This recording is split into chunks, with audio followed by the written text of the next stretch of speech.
వద్దు, దానికి పెద్ద చర్చ ఏందండి? మీరు ఇప్పుడు రేవంత్ రెడ్డి గారు అన్న వ్యాఖ్యలకు సమర్థిస్తున్నారా? సమర్థిస్తారా? 40,000 చెరువులను బాగు చేసినాం బీఆర్ఎస్ గా, మేము పూడిక తీసినాం, పంటకు సాగుకు యోగ్యంగా చేసినాం. మేము ఎప్పుడైనా చెప్పుకున్నామా? ఒక్క చెరువు తప్పి చేసినామంటారు. అన్ని పేపర్లల్లా మెయిన్ పేజీలో పెద్ద పెద్ద హెడ్డింగ్లు వేసుకున్నారు. అదేమైందో మనం చూస్తున్నాం కదా, ఈ రోజు కనిపిస్తుంది కదా. మీరు చెప్పుకోలేదు అంటారు కదా, మీరు పాలవంతు చేసి రూపాయలు కరెక్ట్ గా బీఆర్ఎస్ లీడర్ కరెక్ట్ గా చెప్తున్నారండి. చెరువుల్ని అభివృద్ధి చేశారంట. నిజంగానే అభివృద్ధి చేశారు. చెరువుల్ని బడా బాబులకి ఇచ్చి అపార్ట్మెంట్ కట్టుకోవడానికి వాటికి అలాంటి వాటికి పర్మిషన్ ఇచ్చి చాలా అభివృద్ధి చేశారు. మిగిలిన చెరువులేమో ఇప్పటికీ కూడా కలుషితంతో నిండిపోయి, అప్పుడే ఆ ప్రభుత్వం ఉన్నప్పుడు అంతే, ఈ ప్రభుత్వం ఉన్నప్పుడు అంతే కలుషితం అయిపోయి చుట్టుపక్కల ప్రాంతాల్లో ఉండేటటువంటి ప్రజలు అనారోగ్యాలకి గురి అయ్యేటటువంటి పరిస్థితి ఇది. తెలంగాణలో కనిపిస్తున్నటువంటి నిజమైన పరిస్థితి చెరువులకి సంబంధించి ఇది. ఇక్కడ మనం ఎవరు అబండాలు వేయక్కర్లేదండి. మీరుండే ప్రాంతాల్లో కూడా చుట్టుపక్కల చెరువులు ఉంటే మీ పాయింట్ మాట్లాడండి. ఇక్కడ ఎవరిని ఎవరు అబండాలు మేడం ఆగండి, ఒక నిమిషం మేడం, నన్ను మాట్లాడమంటున్నారు. ఆగండి మేడం ఆగండి ఒక్క నిమిషం.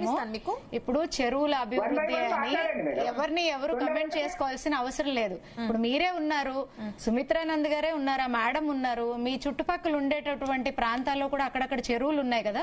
ఒకసారి వెళ్ళి మీ సొంత ఫోన్లతో ఒక చిన్న వీడియో తీసి మీ ఫేస్బుక్ లో పెట్టండి. నిజంగా మీరు చెప్పే మాట నిరూపించడానికన్నా ఆ పని చేయండి. ఇదొకటి. అలాగే నిజంగా సీఎం రేవంత్ రెడ్డి గారిని మనం అప్రిషియేట్ చేయాలండి. ఎందుకు అంటే సొంతంగా ఆయనే ప్రజల ముందు మైక్ పట్టుకొని నేను హిట్లర్ అని చెప్తున్నాడు. నిజంగా గ్రేట్ అని చెప్పాలి. ఎందుకంటే ఆయన గురించి ఆయనే ఒప్పుకుంటున్నాడు.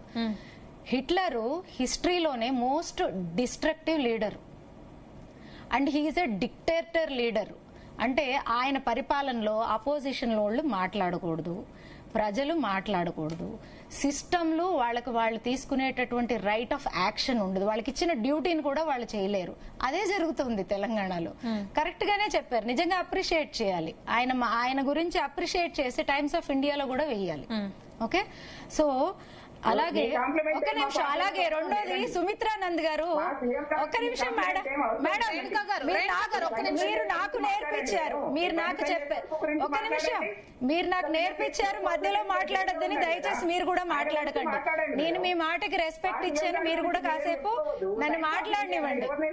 అలాగే సుమిత్రానంద్ గారు ఒక మాట చెప్పారు, అసలు భయం లేని లీడర్ అంట.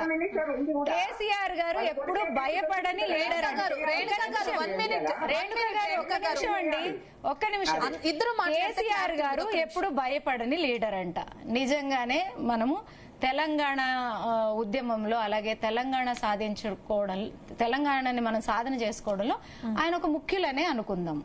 మరి అంత ముఖ్యులైన ఆయన తెలంగాణని సాధించుకున్న తర్వాత బీఆర్ఎస్ పార్టీ వచ్చిన తర్వాత ఆయన ఫామ్ హౌస్ లోనే ఉండేవారు. ప్రజల్లో ఎందుకు లేరు?